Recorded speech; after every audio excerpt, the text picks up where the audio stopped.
super excited for this conversation because I know that there are so many people that are like, now that YouTube came out with podcasting, what was it, in March or something? All my podcasters are like, should we move over there? I'm like, yes. But just yes, and. I would love to hear your and on that. I think now, again, it's new, so I don't know. But I don't think most podcasters take the effort to really utilize the SEO because SEO on podcasting is so terrible. It's awful. It doesn't exist almost. Yeah. That they don't realize what they're leaving on the table. So I have some background in SEO just because like way back in the day, I went to school for it, like way back. But I think that there's such an opportunity to utilize like YouTube and all these other short form video that when somebody's really just into podcasting, we don't realize how much the words we're using matter. And we want to be cutesy. And if I see one more cutesy title for a really great episode that's never going to be found, it just breaks my heart. Yeah. Yeah.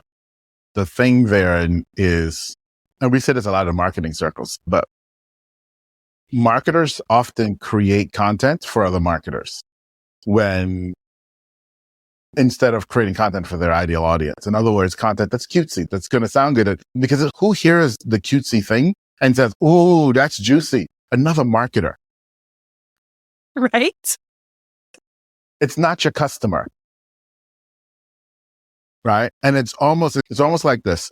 So sometimes it's like if another marketer is saying, oh man, that sounds great, you probably shouldn't do it. Oh, I never thought of it that way. I'm like, no, because unfortunately, that's the curse we have as marketers, right? Is we want to create content. It's all about being something. And we lose sight. And this is, for me, I got to marketing through content and through SEO. And so I look at it from that lens first. And so it's like, yeah, but the marketing is supposed to do something for someone, not just supposed to be fun. Yeah. But can't it be both? It can be both. But the thing about it is when it's fun for the sake of fun, that's when you end up in challenge, right? When you created a title, and I'm not even talking about clickbait, because that's a whole nother realm of stuff, right? I'm just saying when you're trying to be overly cute in the way you're doing something, instead of being straightforward and saying what you mean, then you teeter that line sometimes, right? And it's not what the audience, typically not what the audience wants. Oh. That's my opinion. Mic drop right there. I mean, I could be wrong. I am, but I don't think so. I don't think on this case, but I'm just going to let this roll and I'll introduce you later. But because this is such a great conversation, is that I don't think you're wrong. We're not necessarily like digging in and giving people what they need.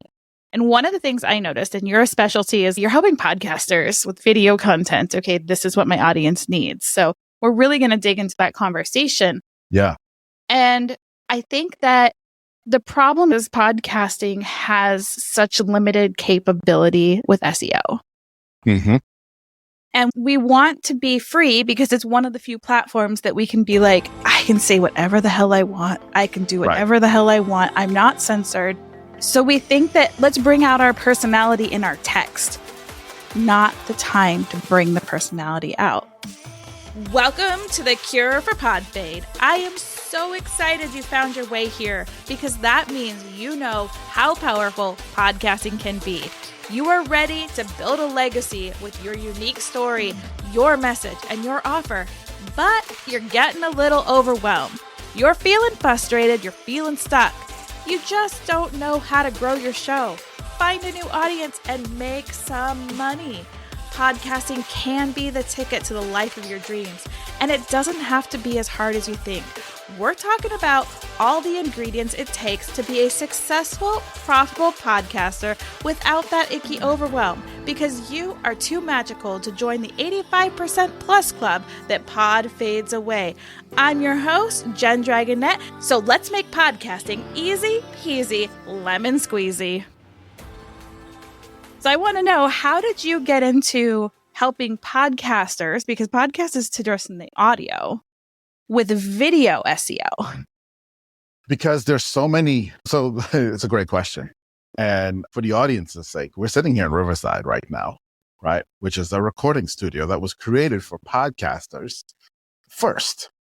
And then they added video in so that you could record video, but it's really for podcasters. Is what Riverside was at its core when it started.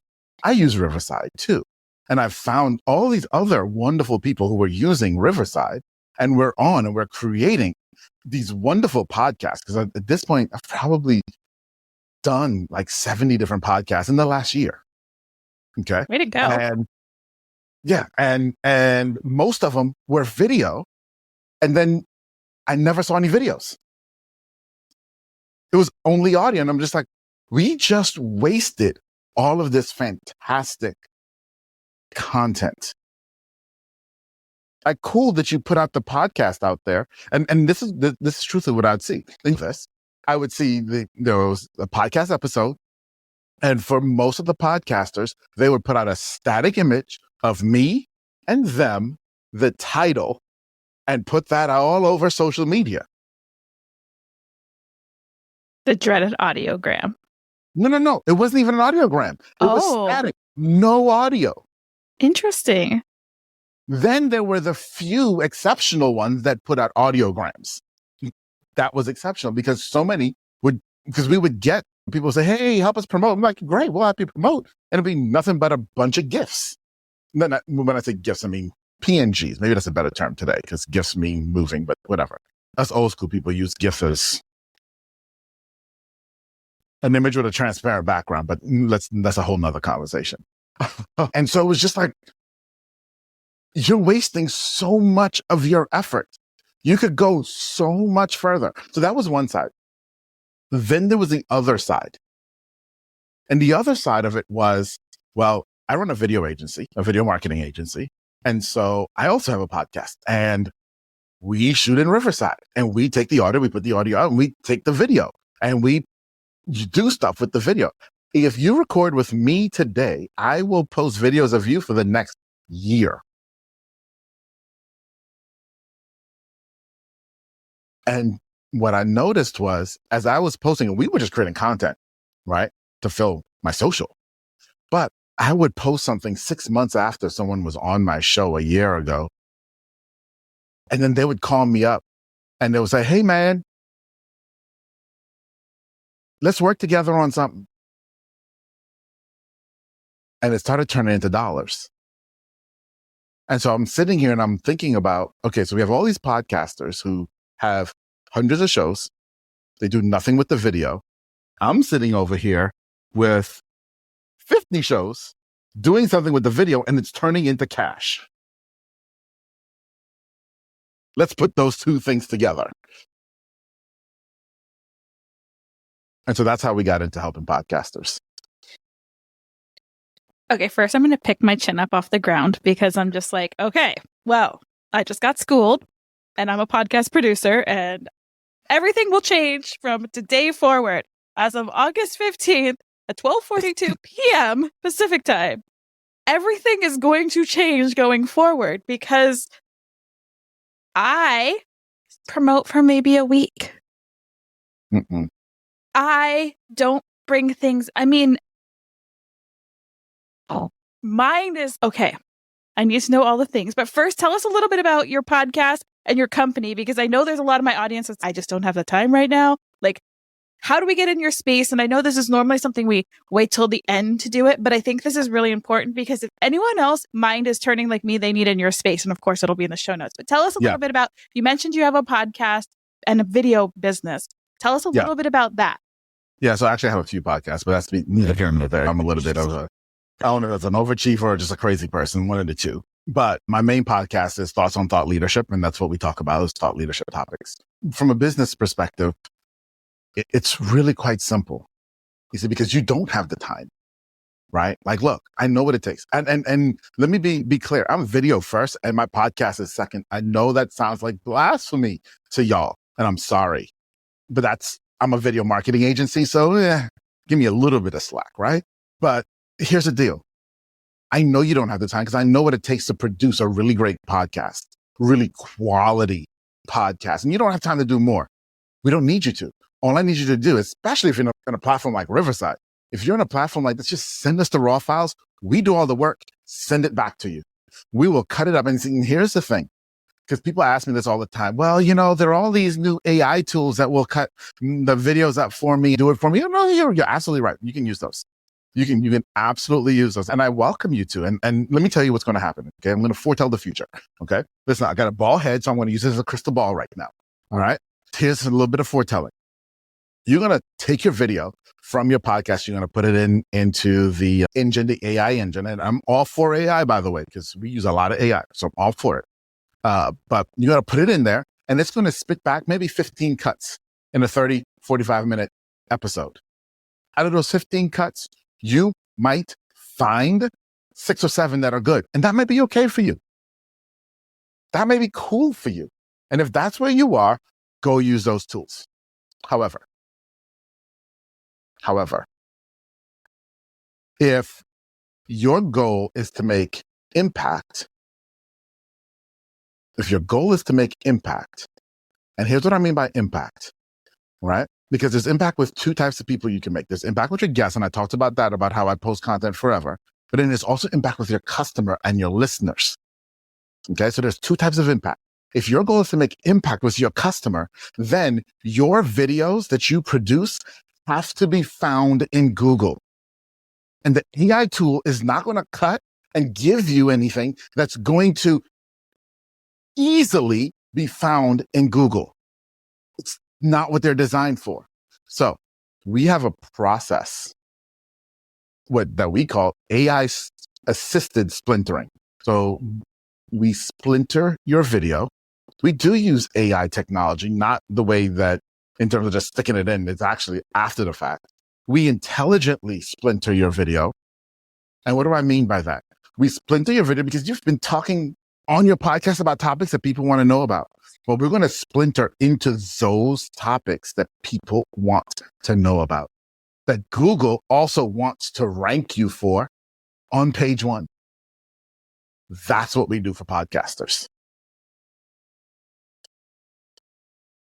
Okay, I got all the questions over here. So when we're splintering out these pieces, are we building these into our own platforms? Are we putting them on things? I don't know. Does Pinterest show up on? This is way outside my jam. So does Pinterest show up on Google searches? Does YouTube? How are we getting ranked for these little splinters? I love that. I'm like clips. I like splinter, but it sounds like way more official. How are we getting ranked with these micro video contents from our podcast through Google? So let's go through a little bit of an exercise here. Who owns YouTube? Google does. Oh, okay. Google owns YouTube. I want you to think about that for a moment. Google's the number 1 search engine in the world. YouTube's the number 2. Google owns YouTube. Back in 2021, Google very quietly said that they want to show more videos on page 1 for search results. Who do you think they want to get those videos from? YouTube. Because they own YouTube. Absolutely. So, number 1 place you need to be with any video content that you have, any video. Let me rephrase that for you.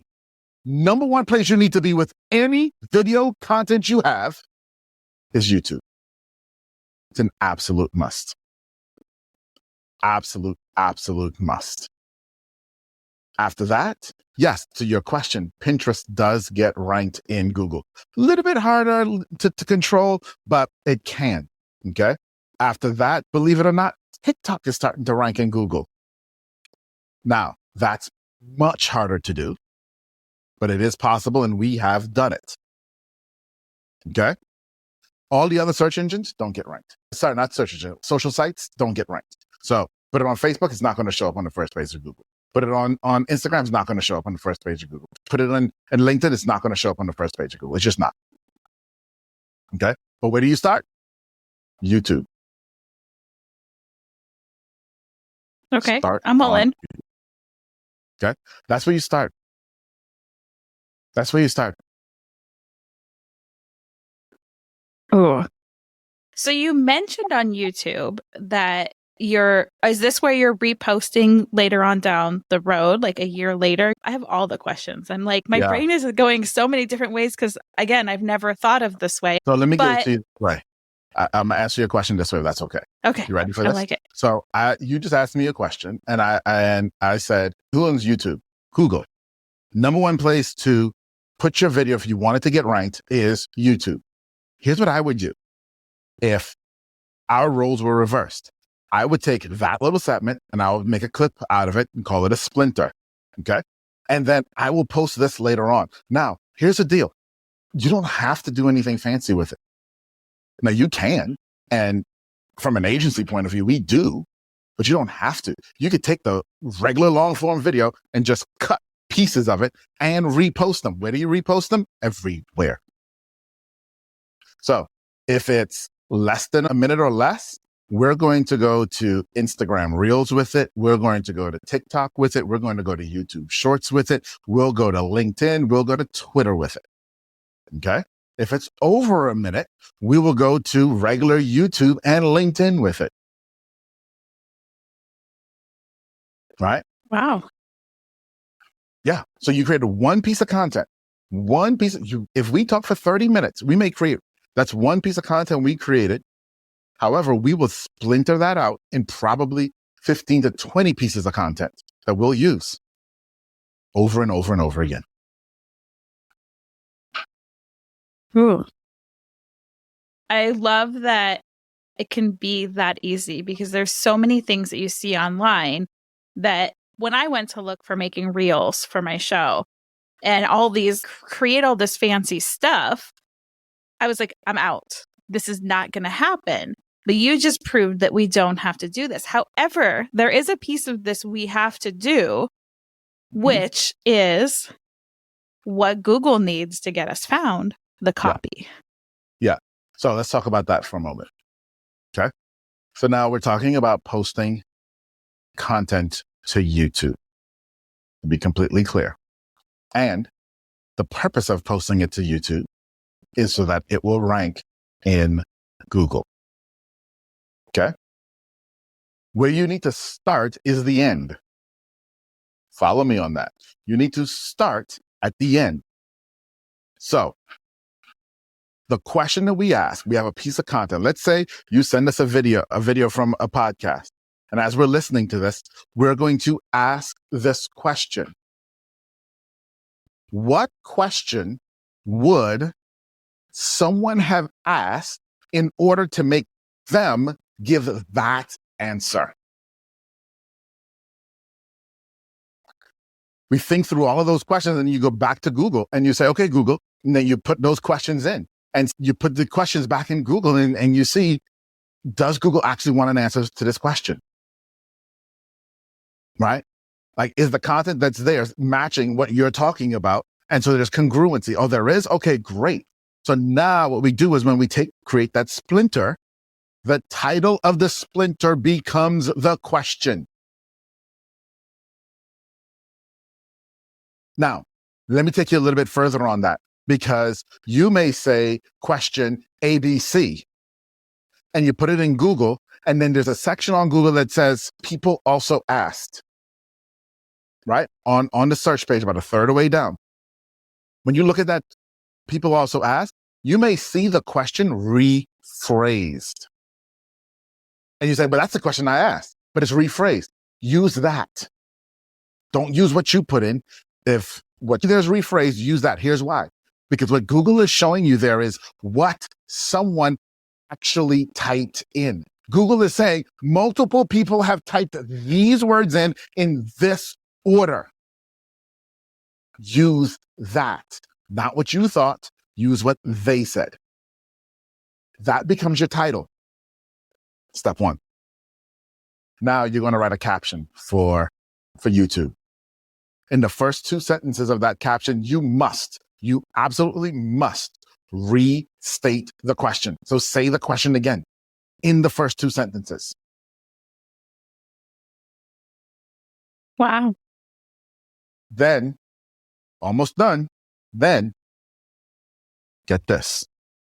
Last year, YouTube increased the length of captions to 2,000 words.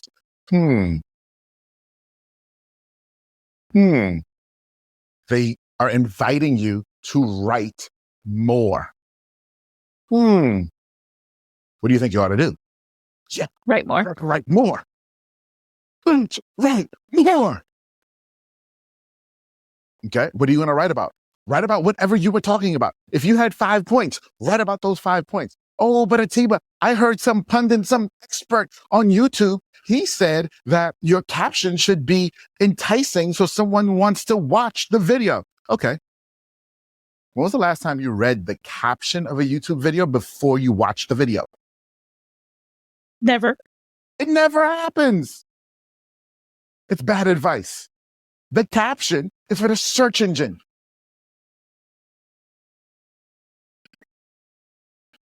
It's for the search engine. It's for the search engine. So write a beautiful, nice, long caption. Matter of fact, we say it got to be at least 800 words. That's what we say. We write. Okay. Next thing is YouTube allows you to put chapters in the caption. Now, what is a chapter? Well, you ever do a search on Google and then it shows you a video as a possible answer to your question. And it says, oh, click on this and to go directly to that part of the video where they're talking about. That's called a chapter. Chapters scare most people, and they shouldn't. Here's how you do a chapter.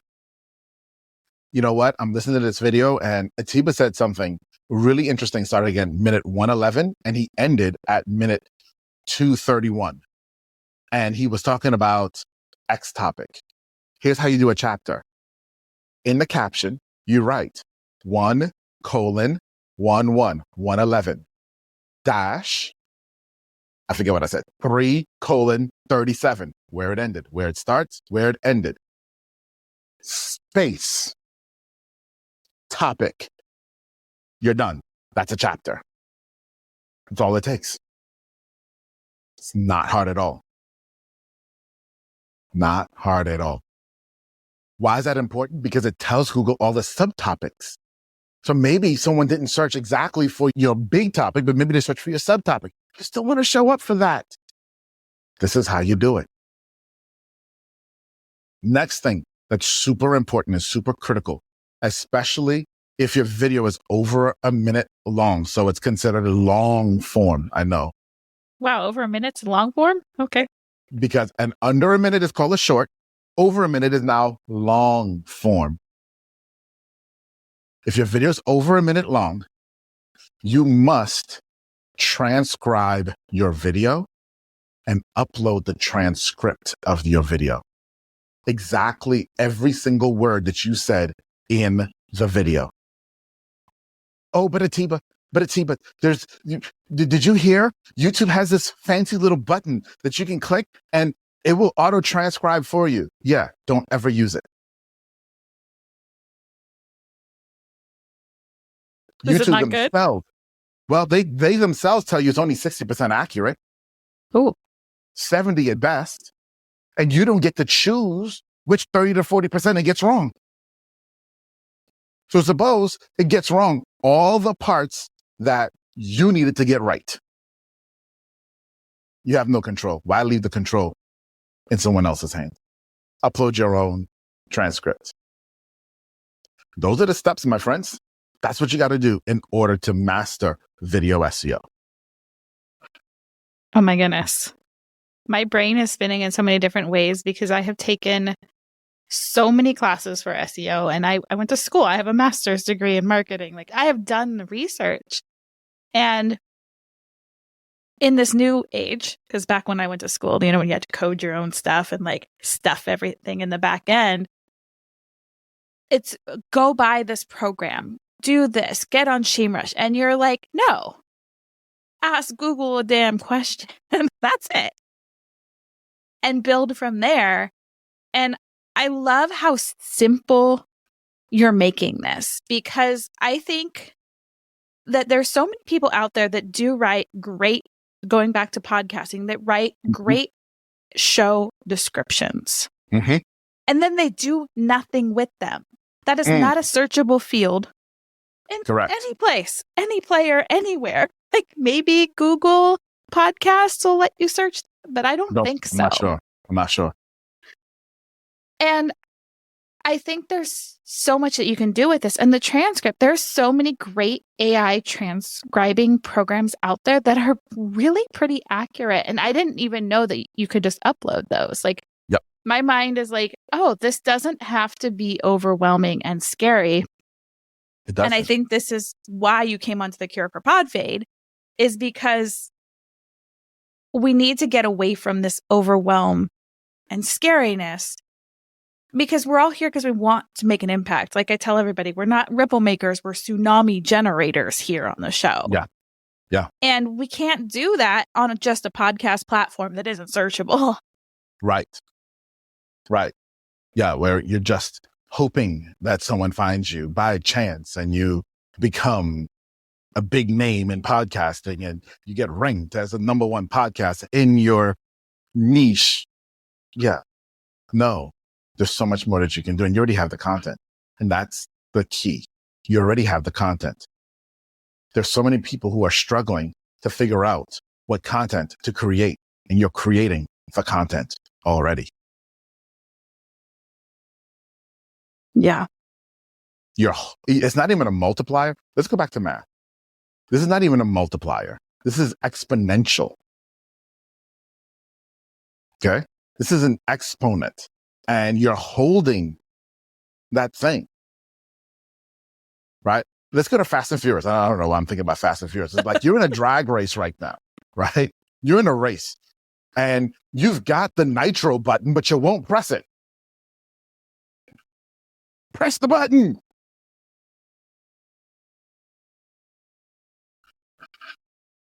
But that's how I see the world. And I can see it through how you're explaining it through your eyes, because again, I'm a producer. I do audio. I'm like super on the audio editing podcast side. We're just starting to dabble in YouTube because, hey, YouTube said YouTube podcast. I'm like, I'm all in. Yeah. I'm all in. And it's been a challenge. I think one of the challenge for podcasters is, well, this video is just us bobbleheads having a conversation. Yep. When I don't know if it's changed or if it was one of those myths that need to be busted, where a lot of YouTube videos are super produced. And that's what we see the big accounts doing is there's going to be animations coming in right now as we're talking and B-roll floating in and all of that. Do we have to go to that extent to actually be successful? Or is it just about getting ranked so that people are finding our stuff? Just out of curiosity. It's a really great question. And it's unfortunate because it's one of the biggest things that keep people out of video. Okay. And depending on your age, you look at this very differently. So if you're a little older, you consider TV nightly news. And you remember what TV nightly news was like. And it was polished and it was perfect. And it was on point all the time. Right. And you're like, I can't live up to that.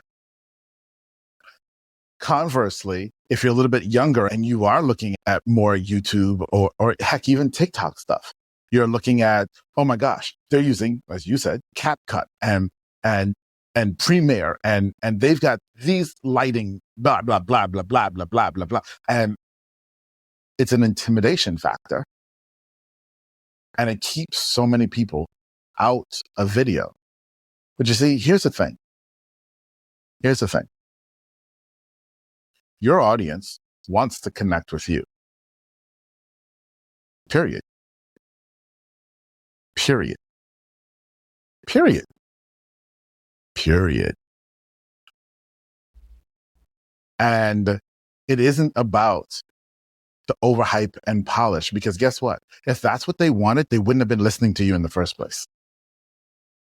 There are people who can't listen to anyone or take any advice unless it's overhyped and polished.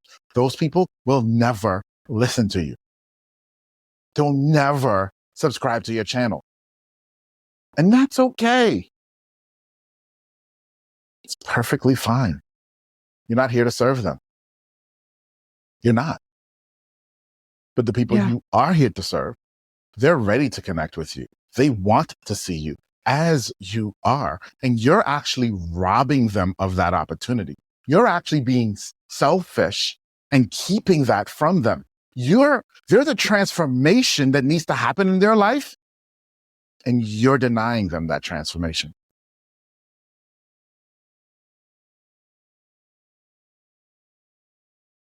Wow. I'm like, if that's not powerful, then tell somebody like, hey, jump over to YouTube and start showing up on video. And this is one of the things that I've been slowly learning after podcasting for so long.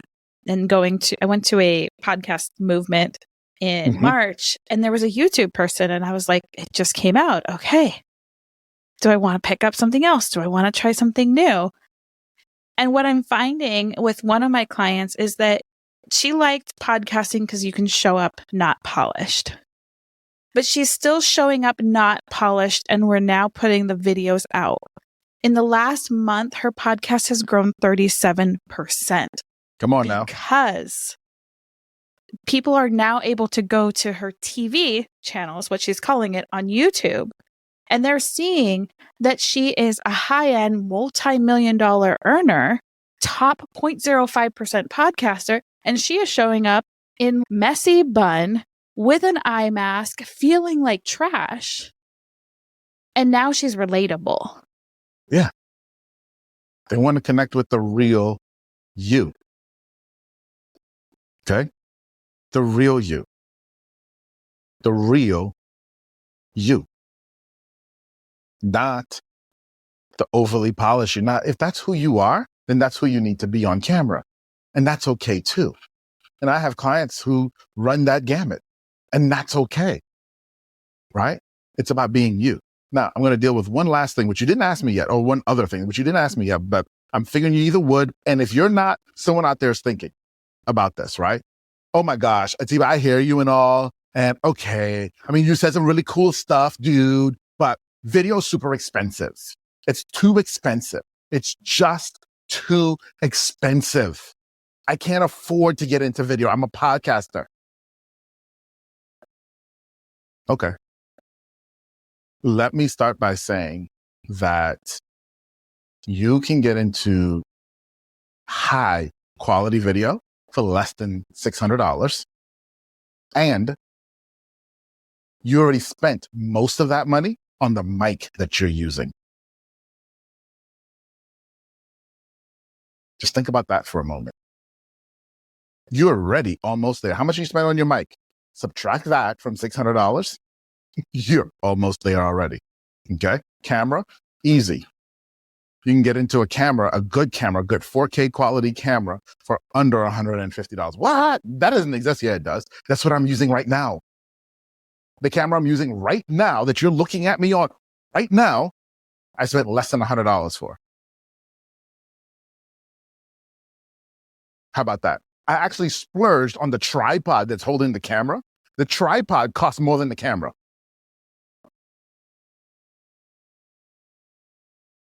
Oh, but what about light? I got 2 lights right here that are on right now.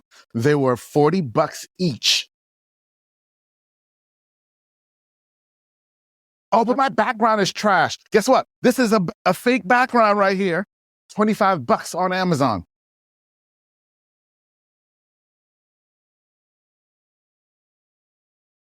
Yeah. And I hear that same thing for podcast land is I don't have the money to podcast. And I'm like, oh yeah. So I got the Bose headset, but my microphone was $50. Like my webcam was, I think, $90.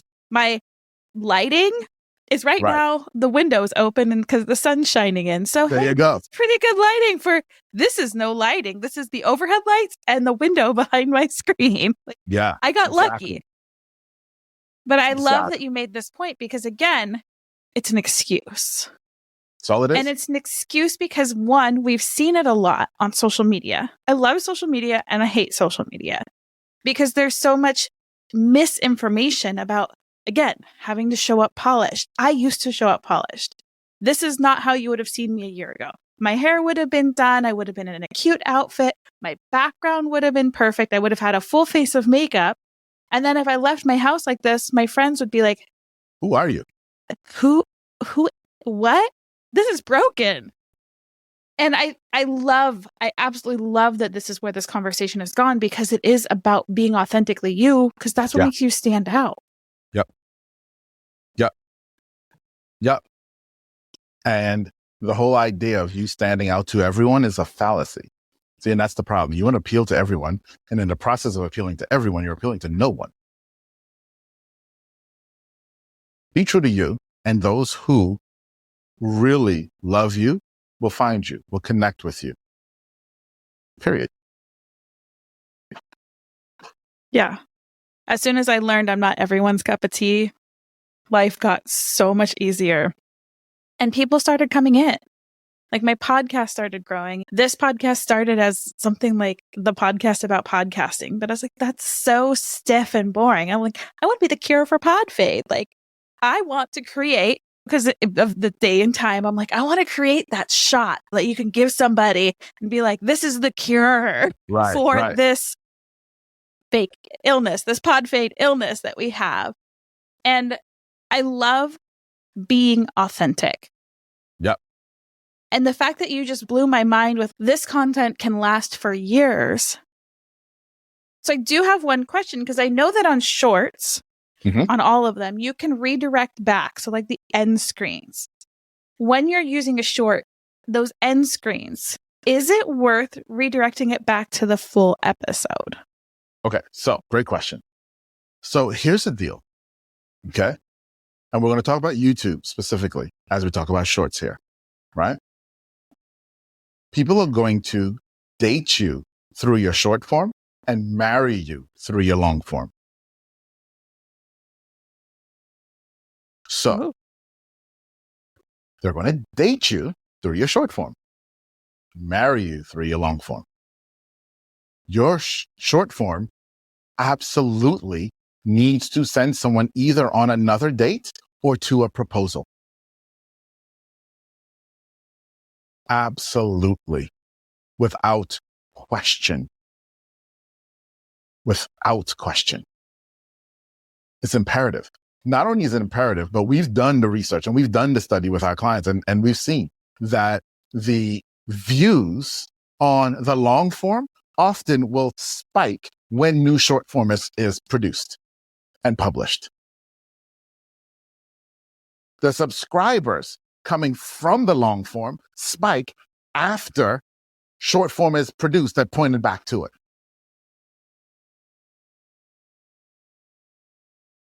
So yeah, you ought to do it. I'm all in. I'm all in. I am all in. So one of my normal questions is, what is your cure for pod fade? But you've just given us so many cures already. And I'm like, I'm just going to ask it again. And you can just repeat yourself. What is your ingredient or ingredients that you want to add to this wonderful cure for pod fade? Understand that, number one, if you're not using video currently, so if you're doing a podcast and you're not turning video on, like I did one recently and we started off on video and they said, well, this is a podcast, so we're going to turn off the cameras and we would appreciate if you turn your camera off too. And I was just kind of like, huh? So we're just going to talk to black. So that doesn't make sense. So if you're not currently capturing video, start. Number one. Number two, If you have captured video in the past, it's not too late. I don't care if the episode was 3 years ago. Go back, splinter that sucker, put it back out. Create new content with it. You've got it. Use it. Use it. Oh, man, I've got 500 episodes that need your help. So that being said, if we have all these projects or we're like, okay, we want to do this, we don't have the time, where can we find you so that you can support us? Either, I don't know if you teach us how to do this or if you can teach or be our producer. Is it a producer still? I think maybe. Is that the right word? We do production for sure. We produce. Real talk. If you're at the place where you're like, dude, yeah, I'm ready. Like straight up, I've got 500 episodes. I need this done. Great. Go to our website, clientattractionpros.com. Okay. There you can learn more and you can even get started. Contact us and we can get the process started for you. Listen, the process is very simple. All you do is choose how many videos you want us to work with per month for you, and we do the rest.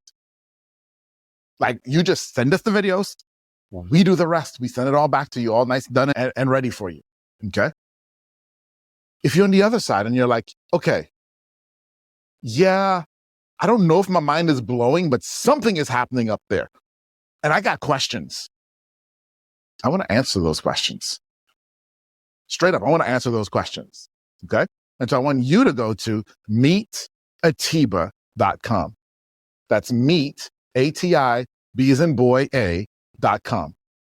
That's going to take you straight to my LinkedIn. When you get to LinkedIn, hit the connect button, connect with me, send me a message, ask me a question. Tell me you saw me on this show. Let's talk. I want to answer your question. I'm just like, my mind is, oh my goodness. If you guys are not taking him up on any of these things, you're crazy. You're crazy. Oh, I am just, thank you for making video not so overwhelming and so scary. And I mean, that Google hack, I mean, I have so many things attached. When you open up my Google search, I have like SEMrush and all these other, I think there's less search now and more SEO stuff. And I'm like, where was somebody to tell me to just ask a question? Yep. I have learned so much, and I am so grateful for this conversation. And I know that my Care for Pod Fade podcasters are going to love this too. So thank you so much for all your wisdom and time and making video not scary for us podcasters. I thank you for the opportunity, because there are so many people who are too scared to even ask the question. And so I applaud you for not being too scared to even ask the question. Well, thank you. I'm like, if we don't ask the question and we don't learn, we're not growing. And that's one of the number one reasons we pod fade out, is because we don't grow and we don't see any results. So if you're not asking questions, there's problem number one. Agreed. Absolutely. And thank you for being such an open book to me and my audience. And I will make sure to get everything in the show notes for you. But if you were to leave somebody with something that was going to last right now, maybe this moment, maybe today, or a lifetime, what would that word of wisdom be? Whether it's about video or just in life, what is your word of wisdom? I think we just said it actually. And it is, ask the question. The thing that scares you the most, the thing that seems the most impossible, ask the question. Because you might just be surprised. It's not nearly as scary as you thought.